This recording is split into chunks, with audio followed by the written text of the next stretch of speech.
All right, I thought I'd make a quick second video on this. I've had it about, I'd say, I don't know, a year or 2 years, 2 years maybe.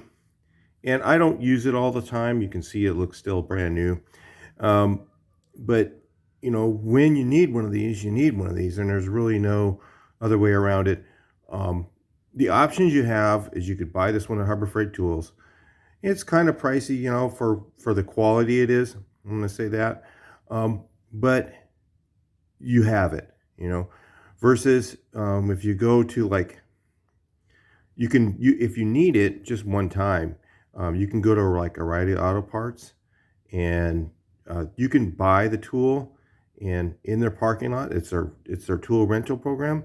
You can buy the tool. It may not have the adapter you need, but you can buy the tool and then use it and then take it back, and they'll give you a full refund.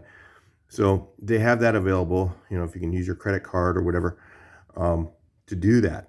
So the thing I like about this is it has all the adapters pretty much for everything I've tried. I've used it on my Volkswagen. I've also used it on my Ford F550. And I've used it on some other cars that I've had, friends of mine's cars that came over when we were just trying to figure out what their coolant leak was.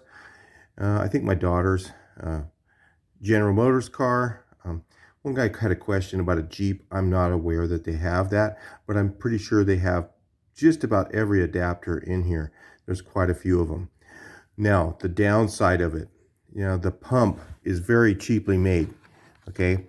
So a lot of guys are saying, hey, I've had problems with my pump. This right here where my thumb is, this nut tends to come off really easily. And inside, where this shaft is here, goes into a plunger, okay? And the plunger inside, the nut comes off of that. So here's the fix for that. And this works really well. And if you do this, pretty much this makes it doesn't make it bulletproof, but it makes it pretty good. And the other options are you could actually just take the hose off here, okay, and use shop air to fill it up with air. Because the rest of it, this part here is pretty well made. These things here are pretty well made, okay? And, you know, the plastic on these is pretty good. The plastic on the pump section is kind of that cheap stuff, you know, the cheap garbage stuff, just so you know. But as far as it being very useful, it's absolutely very, very useful. Let me show you the fix, and we'll move on with that.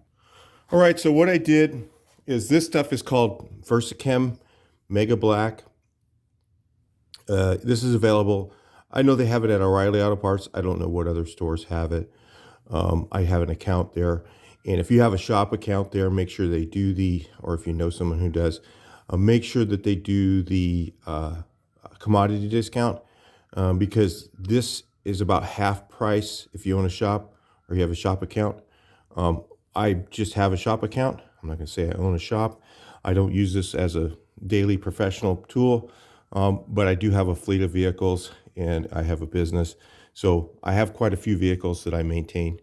And that's why I wanted to have one of these versus, you know, using the tool rental. You know, it's convenient if you have one car and one issue, you know, but if you're constantly looking at stuff, this thing is almost a must-have. So let me see if I can get this apart. Okay, I'll show you. So this is the solve for it, okay? I'm going to go ahead and do this a second time just so you guys can see. If you can see the threads, this Versachem Mega Black is like the best super glue ever for something like this. I mean, it's like, see how you can get it back apart, okay? A lot of times if you use epoxy or something like that, you wouldn't be able to get this back apart. But this stuff is rubberized, so it stays. This is way stronger than RTV. Don't think it's the same thing. It's not the same, okay? It's not like an RTV. It's not like if you ever used Permatex. That also has this, you know, they have the, what's it called? Black, ultra black. That is not even nearly as good as this stuff, just so you know. This stuff is way stronger. I've used both. So anyway, this nut right here, this nut, what you want to do is you want to take it apart like I just did. The nut, this thing is assembled like this is, okay? You want to take your stuff here and coat the threads of the rod, okay? And then thread this back on nice and tight, okay? Because what you're going to find is you're going to be using this thing and this nut's going to come off, okay? When you put this stuff on the threads, it'll stay on there pretty much until you do what I did, just take it apart. Like if I wanted to take this off here, I could get it off, but I don't really want to. I think you guys can figure that part out. Okay, then the next thing I do is I take this Versacam Mega Black and I just coat the threads right here.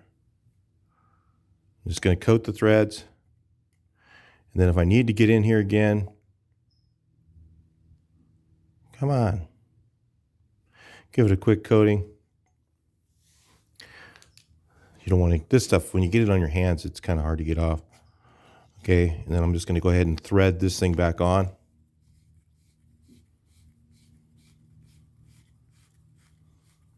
So I thread this thing back on. You notice it'll probably skip a thread or two. When you get to the end, it kind of gets tight, but like I said, the threads, this plastic part is very cheaply made. Now, let that set overnight because I'm not about to use it right now, so I went ahead and fixed it again for you guys. Let that sit overnight, and then you're ready to go. And then that thing will be on there good enough where pretty much you're not going to have it fall off again, and the problem is solved. Other than that, like I said, the tool is pretty good. The plastic has held up, even though it's cheaply made, has held up a couple of years now. I've found some of the plastics they use at Harbor Freight sometimes just go decrepit. And this might over time, and if it did, the next second option would be just take the hose off here, okay? Like I said, the rest of the plastic is very well made. Take the hose off here, use shop air, and put some shop air in there, hit it, and then grab a pair of vice grips on there, and then you can use it to find your leak. So it's still a very useful tool, even though it is cheaply made. There isn't a lot of other options that I know of. If there is, you guys can put them in the comments. It's $79. I don't know if there's another one that's better made for, in that price range, if for the DIY person. A person who's working wants to cars at their house or something like that, or maybe if you're like a small mobile mechanic or something like that. Really a good, useful tool to have. You really need one when you need one. When you have a coolant leak and you can't find the coolant leak, you want to pinpoint it. So you want to get the system pressurized, and you just go around and just get your flashlight out and really check for that coolant leak and find the right place exactly where it's coming out. Because I go, yeah, it's coming out right here, and you find out later after you put the pressure on, no, it was actually over here and running over to that area. So it really is good to have the proper tool. And even though, yeah, it is cheaply made, there are some fixes for it. I just wanted to make this video to let you guys know and help you if you bought it and maybe you think it's just a piece of junk. It's really not that bad if you go ahead and do that little fix. Talk to you in the next video. Please like, share, and subscribe.